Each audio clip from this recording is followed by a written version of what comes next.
Hi friends, ഞാനിതാ വന്നിരിക്കുന്നു പുതിയൊരു വീഡിയോയുമായിട്ട്. ഞങ്ങളുടെ ചാനലിൻ്റെ പേര് taste factory by Kerala cousins. എല്ലാവരും ഷെയർ ചെയ്യണം, സപ്പോർട്ട് ചെയ്യണം, സബ്സ്ക്രൈബും ചെയ്യണം. എല്ലാവരും ഹെൽത്തി ആയിട്ടിരിക്കുന്നു എന്ന് വിശ്വസിക്കുന്നു. ഇന്ന് ഞാൻ ഉണ്ടാക്കാൻ പോകുന്നത് ഒരു വടയാണ്. വളരെ പെട്ടെന്ന് തന്നെ നമുക്ക് വീട്ടിലുണ്ടാക്കാൻ പറ്റുന്നതാണ്. അതും നമുക്ക് ബാക്കി വരുന്ന ചോറ് കൊണ്ട് ഉണ്ടാക്കാൻ പറ്റുന്ന ഒരു വടയാണ്. അതിന് വേണ്ടുന്ന സാധനങ്ങൾ എന്തൊക്കെയാണെന്ന് നമുക്ക് നോക്കാം. ഇപ്പോൾ ചോറാണ് എടുത്തിരിക്കുന്നത്. ചെറിയൊരു സവാള, ഇഞ്ചി, ഒരു പച്ചമുളക്, കുറച്ച് കറിവേപ്പില. ഇത് റവയാണ്, പൊടിച്ച റവയാണ്. പിന്നെ മഞ്ഞൾപ്പൊടി, കുരുമുളക് പൊടി, മുളക് പൊടി, ഉപ്പ്.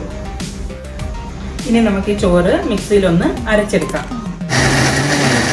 മഞ്ഞൾപ്പൊടി ഇടുകയാണ്, മുളക് പൊടി, ഒരു 1/2 ടേബിൾ സ്പൂൺ കുരുമുളക് പൊടി, ഇഞ്ചി, സവാള, പച്ചമുളക്, കറിവേപ്പില, 5 സ്പൂൺ റവ ഞാൻ പൊടിച്ചതാണ് ഇടുന്നത്. പിന്നെ ആവശ്യത്തിന് ഉപ്പ്. ഇതെല്ലാം ഒന്ന് മിക്സ് ചെയ്തെടുക്കാം. ഒട്ടും ഞാൻ വെള്ളം ചേർത്തിട്ടില്ല. 1/2 മണിക്കൂർ നമുക്കിത് റെസ്റ്റ് ചെയ്യാൻ വെക്കാം. നമ്മുടെ എണ്ണ ചൂടായിട്ടുണ്ട്. നമുക്കിനി ഈ വട പരത്തി എണ്ണയിലേക്ക് ഇടാം. കുറച്ച് എണ്ണ കയ്യിൽ തടവിയതിന് ശേഷമാണ് ഇത് ഉരുട്ടിയെടുക്കേണ്ടത്. അതുപോലെ റോളായിട്ട് ഇങ്ങനെ ഉരുട്ടിയെടുക്കുക. ഇതിട്ട് നമ്മുടെ ഉഴുന്നോടെ സെയിം അതേപോലെ തന്നെ ഒരു ഹോളുണ്ടാക്കി എടുക്കുക. ഇപ്പോൾ കണ്ടു, എണ്ണയിലേക്ക് പതിയെ ഇട്ട് കൊടുക്കാം.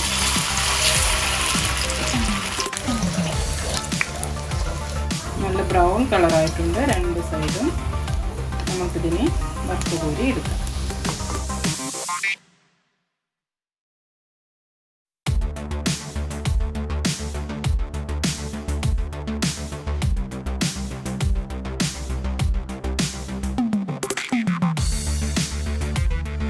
അപ്പോൾ ഇന്നത്തെ നമ്മുടെ വട റെഡി ആയിട്ടുണ്ട്. എല്ലാവരും ഇത് ട്രൈ ചെയ്ത് നോക്കണം. നമുക്ക് വളരെ ഈസി ആയിട്ട് വീട്ടിൽ തയ്യാറാക്കാൻ പറ്റിയതാണ്. എല്ലാ സാധനങ്ങളും നമുക്ക് വീട്ടിലുള്ളതാണ്. ഇപ്പോൾ ഗസ്റ്റുകളൊക്കെ വരുമ്പോൾ നമുക്ക് പെട്ടെന്ന് ഉണ്ടാക്കി കൊടുക്കാൻ പറ്റിയൊരു ഡിഷാണ്. തീർച്ചയായിട്ടും എല്ലാവരും ഇത് ട്രൈ ചെയ്യണം. എല്ലാവർക്കും ഇഷ്ടപ്പെടും.